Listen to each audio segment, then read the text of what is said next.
प्रधानमंत्री नरेंद्र मोदी ने हस्तनिर्मित उत्पादों के लिए वोकल होकर आत्मनिर्भर भारत की दिशा में प्रयास मजबूत करने का किया आह्वान। पूर्व केंद्रीय मंत्री मनोज सिन्हा ने जम्मू कश्मीर के नए उपराज्यपाल के रूप में ली शपथ। गिरीश चंद्र मुर्मू की जगह ली शपथ।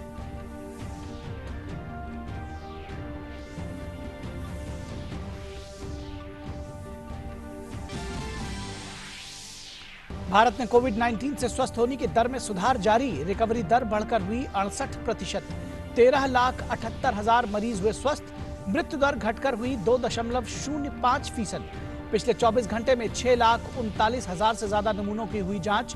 दुनिया भर में संक्रमितों की संख्या 1,92,00,000 के पार।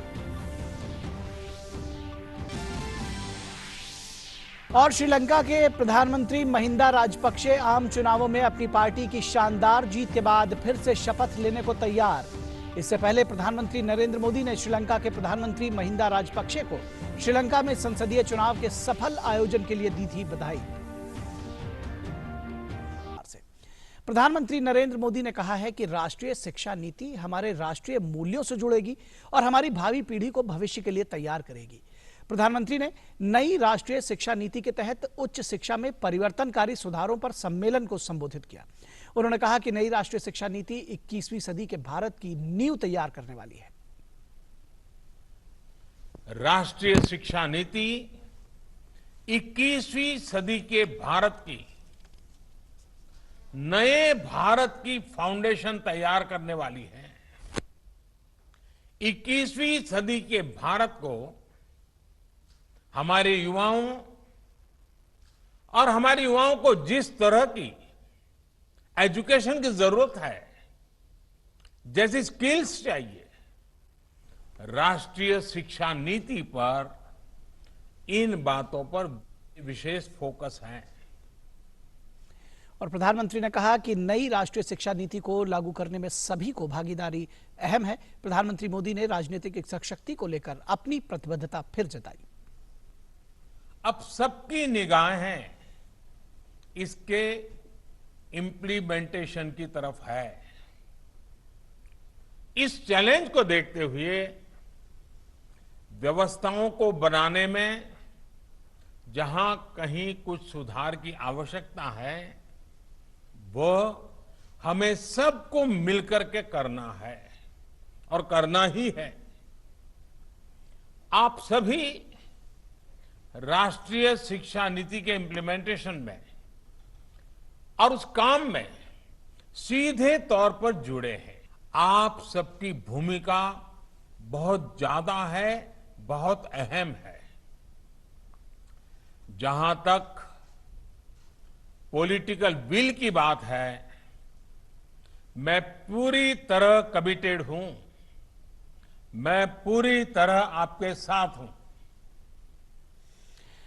आगे प्रधानमंत्री ने कहा कि अभी तक हमारी शिक्षा व्यवस्था में व्हाट टू थिंक पर फोकस रहा, लेकिन नई राष्ट्रीय शिक्षा नीति में हाउ टू थिंक पर जोर दिया गया है। प्रधानमंत्री ने कहा कि शिक्षा में जिज्ञासा, अनुसंधान, आविष्कार, विचार विमर्श और विश्लेषण आधारित तरीकों पर जोर दिया जाए, जिससे कि बच्चों में सीखने की ललक बढ़ेगी और कक्षा में उनकी भागीदारी भी बढ़ेगी।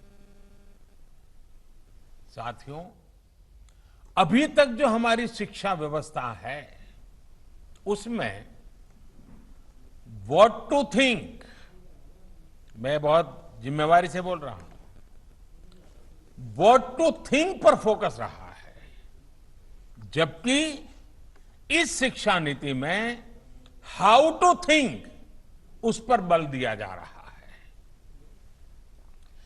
यह मैं इसलिए कह रहा हूं कि आज जिस दौर में हम, और यह दौर ऐसा है जहां इंफॉर्मेशन और कंटेंट की कोई कमी नहीं है, एक प्रकार से बाढ़ आई हुई है।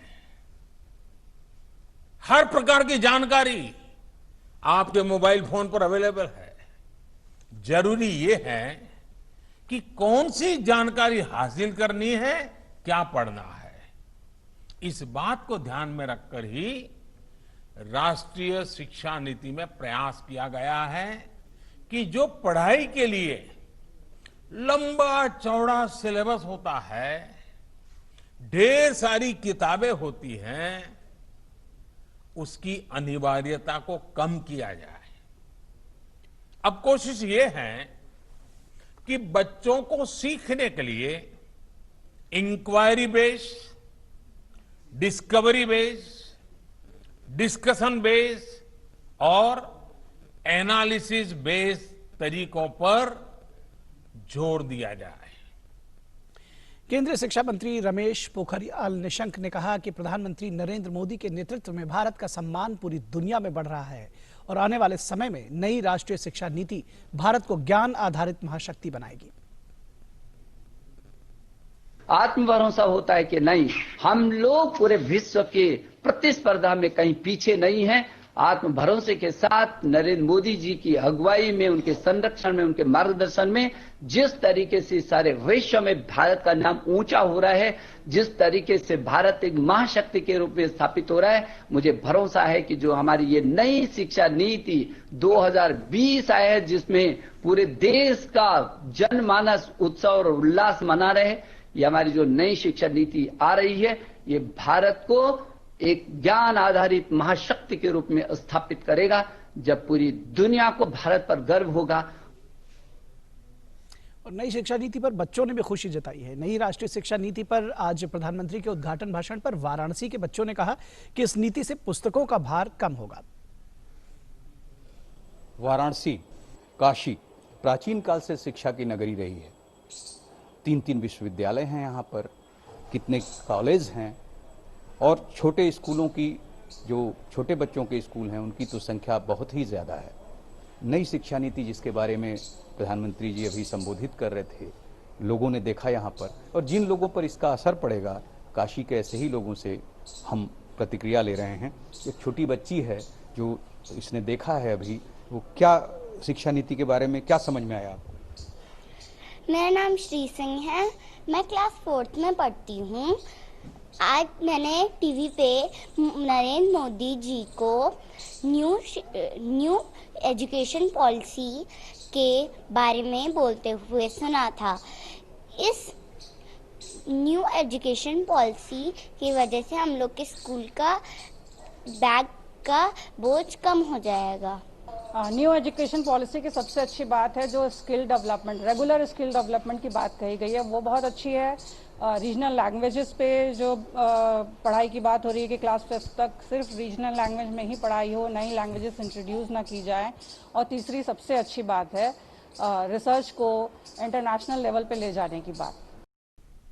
और किसानों के लिए अच्छी खबर, देश में पहली किसान रेल की आज शुरुआत हो गई है। रेल मंत्री पीयूष गोयल और केंद्रीय कृषि मंत्री नरेंद्र सिंह तोमर ने किसान रेल को वीडियो कॉन्फ्रेंसिंग के जरिए संयुक्त रूप से हरी झंडी दिखाकर रवाना किया। किसान रेल के जरिए किसानों के उत्पादों को तेजी से देश में एक जगह से दूसरी जगह तक पहुंचाया जाएगा। शुक्रवार को रवाना होने वाली पहली किसान रेल नासिक के देवलाली से पटना के दानापुर तक चलेगी, जो विभिन्न स्टेशनों पर माल लेने और उतारने के लिए रुकेगी। रेल मंत्री पीयूष गोयल ने कहा कि भारतीय रेल और देश के किसानों ने कोविड-19 महामारी के दौरान देश में चीजों की सप्लाई सुनिश्चित की है। रेल मंत्री ने कहा कि इसके कारण ही देश में कभी किसी चीज की कमी नहीं हुई। उन्होंने कहा कि किसान रेल देश के किसानों की आय को दोगुना करने की दिशा में एक बड़ा कदम है। साथ ही उन्होंने कहा कि भारतीय रेल के जरिए उत्पादों की सप्लाई दोगुनी होगी और उनके उत्पादन देश के कोने कोने तक पहुंच सकेंगे। भारत का किसान आत्मनिर्भर भी होगा, समृद्ध भी होगा और आगे चल के देश की भी पूरी तरीके से सेवा करेगा। पूरे विश्व में भारत के किसान का सामान पहुंचेगा, कोने कोने तक आराम से पहुंचेगा। और राम जन्मभूमि के भूमि पूजन के पावन अवसर के बाद किसानों को भी आराम मिले, मैं समझता हूं ये हम सबके लिए बहुत बहुत खुशी की बात है कि आराम से उनका सामान देश भर में पहुंचे। आगे चल के इस प्रयोग को और तेजी से देश भर में बढ़ाएंगे। और किसान रेल की शुरुआत के मौके पर केंद्रीय कृषि मंत्री नरेंद्र सिंह तोमर ने कहा कि इसके जरिए अपनी उपज को एक जगह से दूसरी जगह ले जाने में किसानों के खर्च में भी काफी कमी आएगी। यह किसान रेल निश्चित रूप से कृषि उत्पाद को एक स्थान से दूसरे स्थान तक ले जाने में सस्ते किराए में सफल होगी और किसान को उसके उत्पादन का उचित मूल्य मिल सकेगा और उपभोक्ता को हर जगह खाद्य सामग्री की उपलब्धता हो सके और विशेष रूप से फल हैं, सब्जियां हैं, फूल हैं, जो एकदम कम अवधि वाले उत्पाद हैं, इनके लिए तो यह किसान रेल रामबाण सिद्ध होगी। आने वाले कल में किसान को समृद्ध बनाने के दृष्टि से यह मील का पत्थर साबित होगी। और छठे राष्ट्रीय हथकरघा दिवस पर केंद्रीय कपड़ा मंत्री स्मृति ईरानी ने टेक्सटाइल के लिए एक ऐप और माई हैंडलूम पोर्टल लॉन्च किया है। इस मौके पर केंद्रीय कपड़ा मंत्री ने कुल्लू के शरण गांव को देश का पहला हस्तशिल्प ग्राम घोषित किया। अपने संबोधन में स्मृति ईरानी ने कहा कि यहां देसी और विदेशी सैलानी बुनकरों की कारीगरी से रूबरू हो सकेंगे। इसके साथ ही केंद्रीय मंत्री ने देश में ऐसे 10 और हस्तशिल्प ग्राम बनाए जाने की भी घोषणा की। यह हमारा उद्देश्य है कि देश भर में हम 10 क्राफ्ट और हैंडलूम के विलेजेस को विकसित करें ताकि हमारे देश का हैंडलूम का प्रोडक्ट उत्पाद मात्र कपड़ों तक, होम फर्निशिंग तक सीमित ना रहे। विश्व भर में इस बात की जिज्ञासा है कि हमारे बुनकर धागों के माध्यम से अपने सपनों को कैसे पिरोते हैं, how do they weave their magic. और हम चाहते हैं कि विश्व भर का और देश का पर्यटक इन विशेष क्राफ्ट और हैंडलूम विलेज में जाए, न सिर्फ बुनकर के ताने बाने को समझे, सीखे, बल्कि उसमें सहयोग देकर हमारा जो मेक इन इंडिया, आत्मनिर्भर भारत का संकल्प है, उसमें अपनी ओर से योगदान दे। इसके साथ ही स्मृति ईरानी ने वर्चुअल प्रदर्शनी का भी लॉन्च किया जिससे खरीदार और विक्रेता को एक मंच मिल सके। इस मौके पर स्मृति ईरानी ने कहा कि प्रधानमंत्री का इंडिया हैंडलूम ब्रांड बनाने का सपना पूरा हो रहा है, जिसमें 1500 से ज्यादा उत्पाद पहले ही शामिल हैं।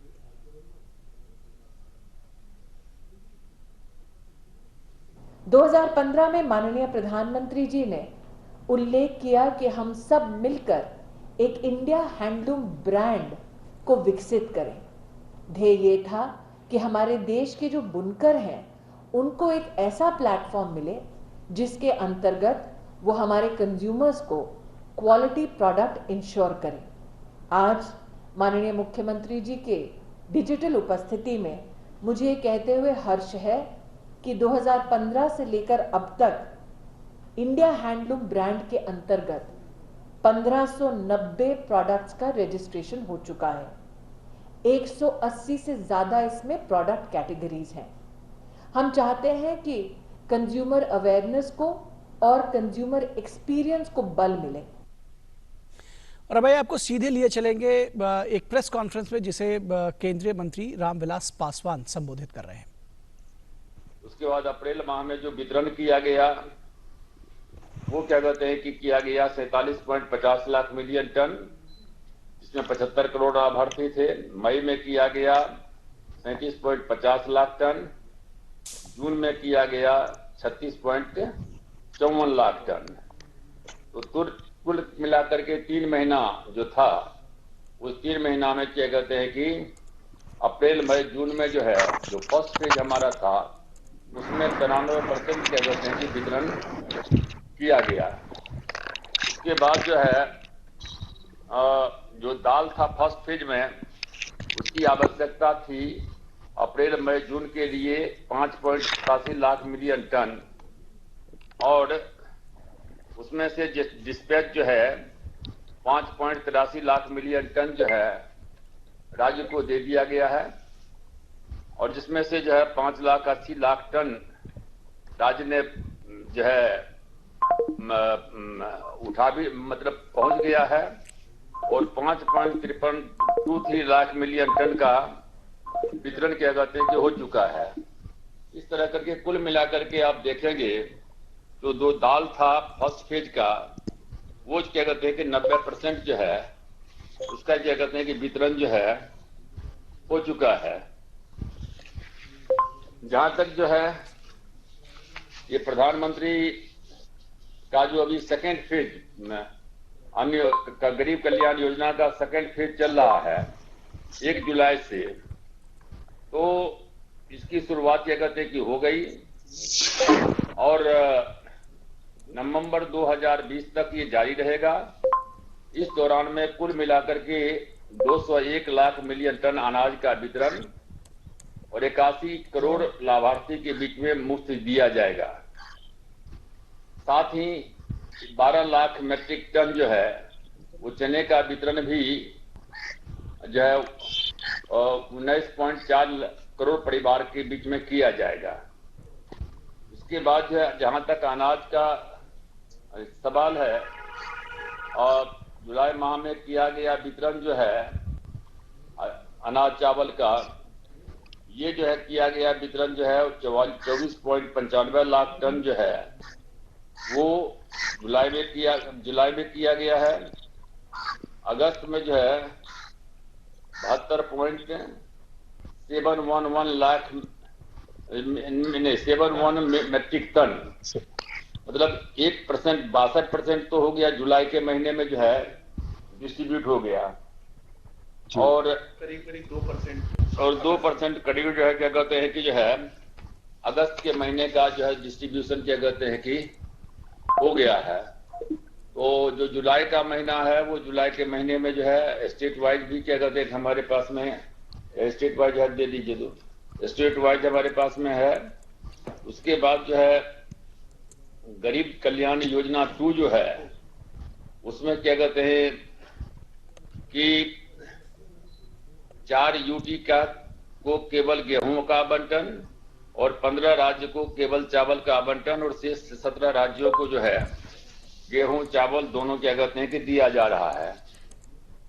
चना का जो है कुल आवश्यकता जो है ये है 5 महीने के लिए, जो अगला 5 महीना है जुलाई से लेकर के नवंबर तक, उसमें जहां चाहिए 7.70 लाख मिलियन टन का और अभी तक 2.10 मिलियन टन जो है लाख मिलियन टन जो है और वो डिस्पैच हो चुका है।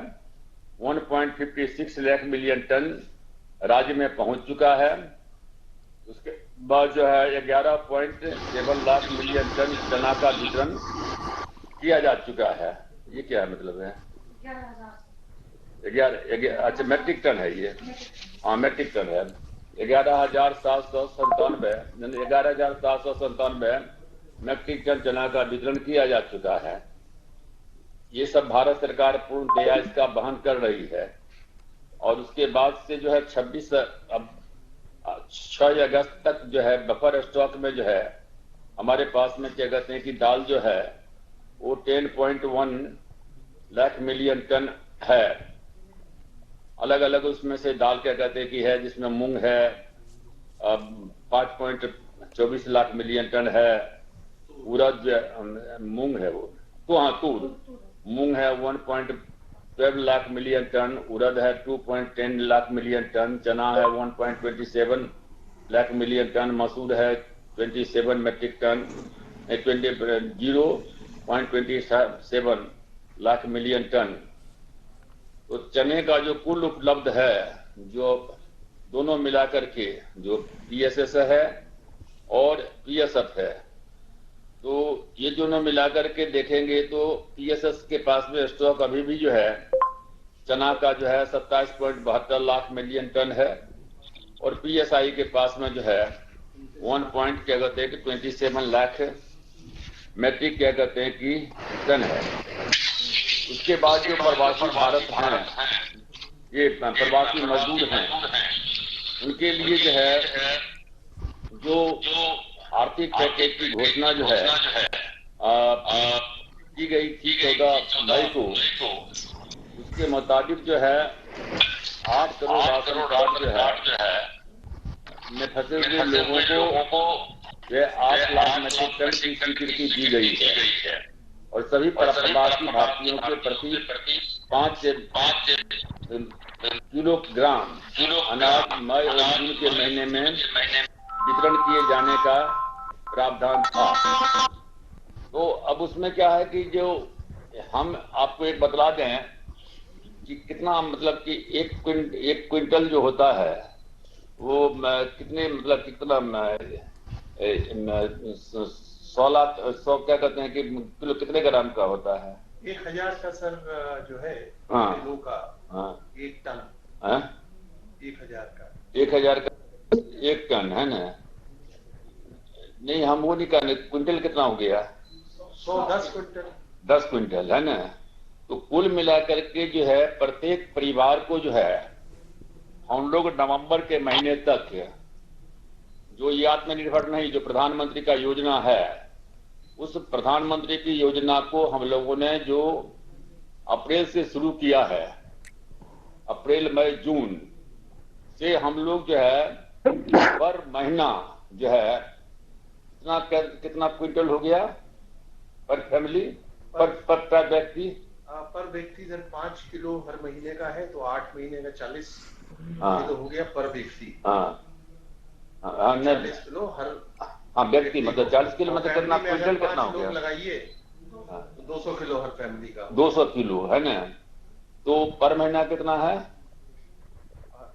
ये सर? महीने का ही ये पर महीना 200 क्विंटल। 200 किलो सर पर फैमिली का हो गया। 200 किलो क्विंटल कितना हुआ? हमको क्विंटल में कहिए। 2 क्विंटल सर। 2 क्विंटल है ना? तो इसका मतलब है कि हम जो है प्रधानमंत्री का जो योजना है वो अप्रैल से लेकर के जो है हम जो है नवंबर तक प्रत्येक व्यक्ति, फैमिली नहीं, प्रत्येक व्यक्ति जो है हम 2 क्विंटल क्या कहते हैं कि अनाज दे रहे हैं। हम कह सकते हैं कि बेसिक वो NFS लगा करके है। अभी एक पासवान वाला भी ब्रीफिंग चल रहा है। अगर नहीं, पर हम इंटीग्रेशन के लेंगे है ना, मदर ये पर फैमिली जो है 4 क्विंटल। हाँ, वही वो बतलाइए ना। तो मोटा मोटी हिसाब के लिए लिखिए कि प्रधानमंत्री का जो योजना है जिसमें 2 रुपए किलो गेहूं अलग है, 3 रुपए किलो चावल अलग है, उसके साथ 2 क्विंटल प्रत्येक परिवार को जो है प्रत्येक महीना जो है मिल रहा है। और इसके अलावे 2 क्विंटल जो है प्रत्येक व्यक्ति को, और प्रत्येक व्यक्ति को जो है मान लेते हैं कि 2 क्विंटल जो है फ्री में मिल रहा है।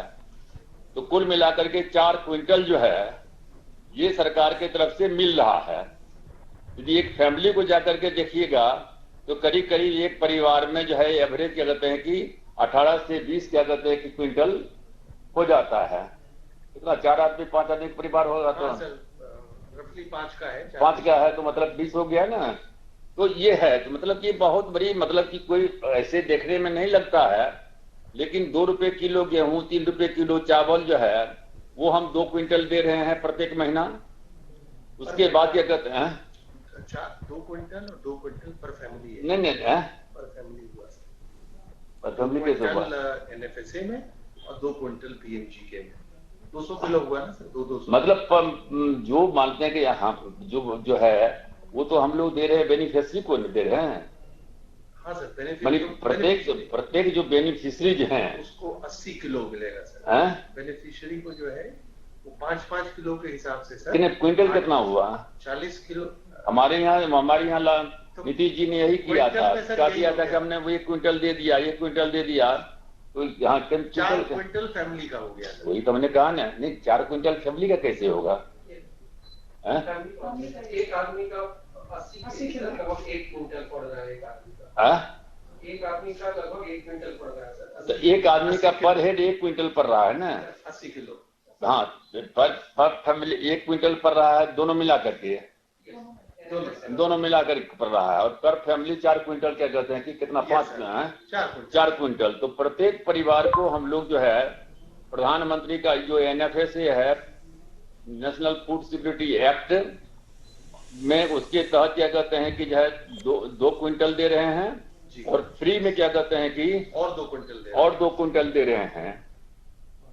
तो आप देख रहे थे सीधा प्रसारण उस प्रेस कॉन्फ्रेंस का जिसमें केंद्रीय मंत्री रामविलास पासवान, उपभोक्ता मामले और सार्वजनिक वितरण मंत्री हैं, वो प्रधानमंत्री गरीब कल्याण अन्न योजना के बारे में विस्तार से बता रहे थे। एक देश एक राशन कार्ड के जरिए जो लाभ मिल रहा है उसके बारे में भी विस्तार से बता रहे थे कि किस तरह से 81 करोड़ लोगों को इस योजना का लाभ मिल रहा है और गाँव-गाँव में जो प्रवासी मजदूर हैं, जो कमज़ोर वर्ग के लोग हैं, उन तक ये लाभ पहुँचाया जा रहा है। और प्रधानमंत्री नरेंद्र मोदी कल स्वच्छ भारत मिशन पर आधारित एक संवादात्मक अनुभव केंद्र राष्ट्रीय स्वच्छता केंद्र का उद्घाटन करेंगे। महात्मा गांधी के चंपारण सत्याग्रह के शताब्दी समारोह के दौरान प्रधानमंत्री मोदी ने 10 अप्रैल 2017 को राष्ट्रीय स्वच्छता केंद्र की घोषणा की थी। इस केंद्र के जरिए भविष्य की पीढ़ियां दुनिया के सबसे बड़े व्यावहारिक आंदोलन स्वच्छ भारत मिशन की सफल यात्रा को करीब से देख सकेंगे। केंद्र में डिजिटल और आउटडोर इंस्टॉलेशन के जरिए लोगों को स्वच्छता पर शिक्षा, जागरूकता, सूचना और उसके तमाम आयामों की जानकारी मिल सकेगी। इस केंद्र में विभिन्न गतिविधियों को सामूहिक अध्ययन, वैश्विक मापदंडों, सफलता की कहानियों और संदेशों के जरिए दर्शाया जाएगा।